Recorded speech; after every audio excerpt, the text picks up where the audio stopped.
first day of school, I'm just standing there.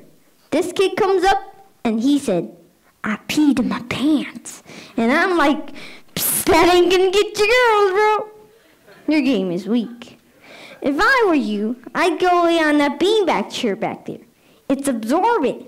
It'll absorb it all. Just 5 minutes in the front, rotate 5 minutes on the back. You're probably good.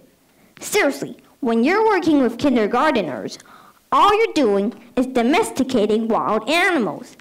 That is all you're doing. That's it. Some of you parents know you have a kid that should have been going to school at 6 years old. They weren't housebroken yet. You know that. You know which one you are. You'd send your kids to school with an extra set of clothes. That's rude. Don't do that. That's rude because that's a mindset. You look at your kids and you're like, there's no way this kid goes 6 hours with the same pants. That is not going to happen. And that's never happened so far.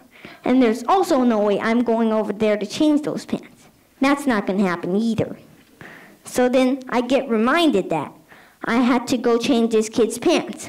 I never changed a kid's pants before. When I walked in the bathroom, I'm like, don't tell anybody about this. You stare at that wall, I stare at this wall. We don't make any eye contact. That's what we're doing right now. No side eye either, weirdo.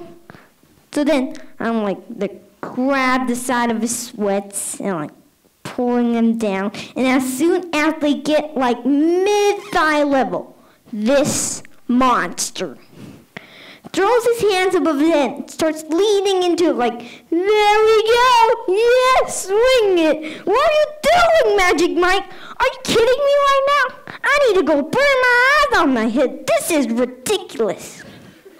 I'm writing my name on the whiteboard. I wrote Mr. I got to the first letter of my first name, B. And this kid in the back of the room just goes, yo, what's up, Mr. Butt Nugget? Just screaming that on me. He screamed Butt Nugget at me in a room full of 6 years old. What am I going to close on? Because Butt Nuggets is hilarious, and you cannot discipline a kid while you're laughing. That doesn't happen. They know they beat you. I was at the whiteboard just trying to hold it together, just going, don't laugh, it shows weakness. These monsters feed on weakness. I was like, oh, okay, all right, okay. Well,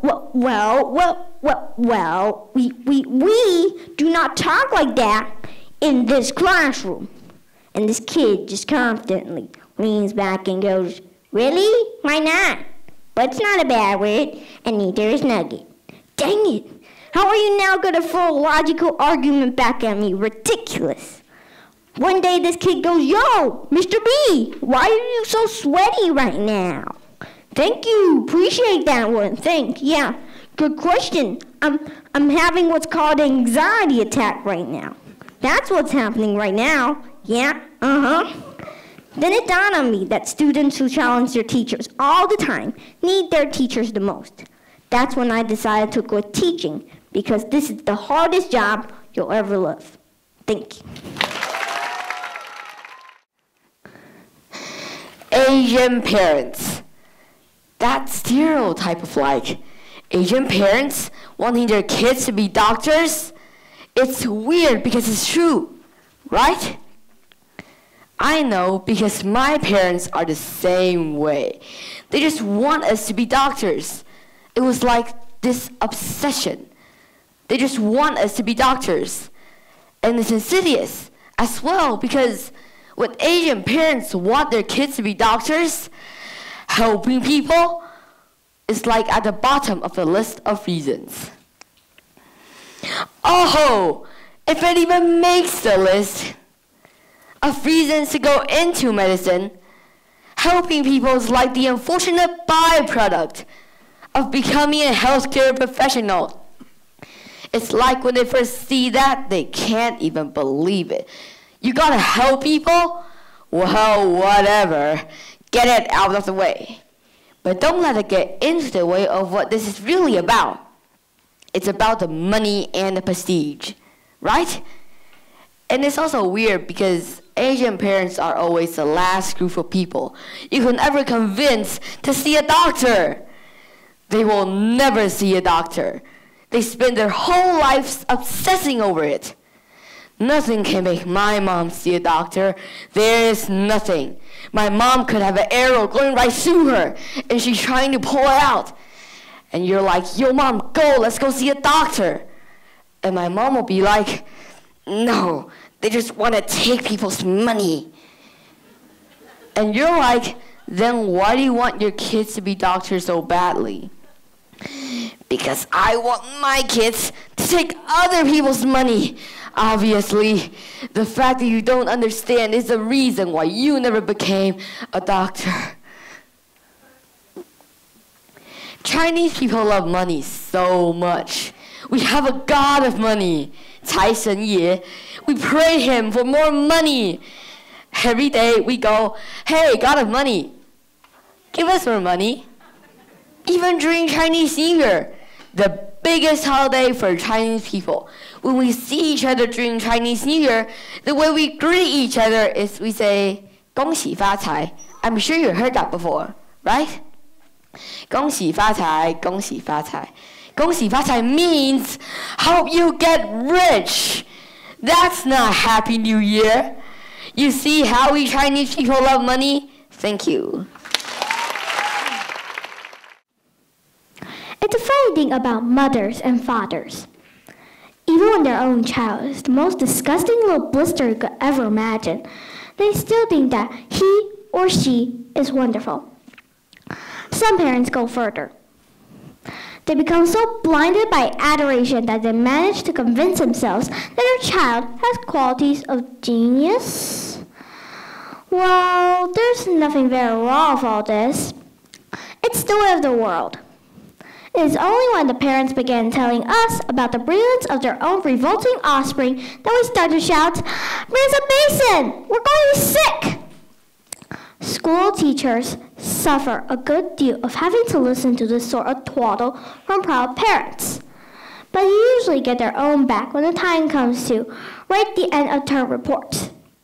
If I were a teacher, I'll cook up some real scorchers for children of doting parents. Your son Maximilian, I will write, is a total washout. I hope you have a family business that you can push him into when he leaves school, because he sure as heck wouldn't get a job anywhere else. Or, if I were feeling lyrical that day, I might write, it's a curious truth that grasshoppers have their hearing organs at the sides of their abdomen. Your daughter Vanessa, judging by what she learned this term, has no hearing organs at all. I might even delve deeper into natural history and say, the periodical cicada spent 6 years as grub underground, and no more than 6 days as a free creature of sunlight and air.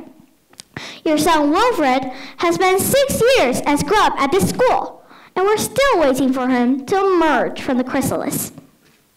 A particularly poisonous little girl might sting me into saying, Fiona has the same glacial beauty as an iceberg. But unlike the iceberg, she has absolutely nothing below the surface. I think I might enjoy writing the end of term reports. Thank you. Earning money. I decided to buy my little sister a tea set for her birthday. My dad said it cost $15, so I needed to figure out what to do to earn the money. My sister's birthday is only a week away.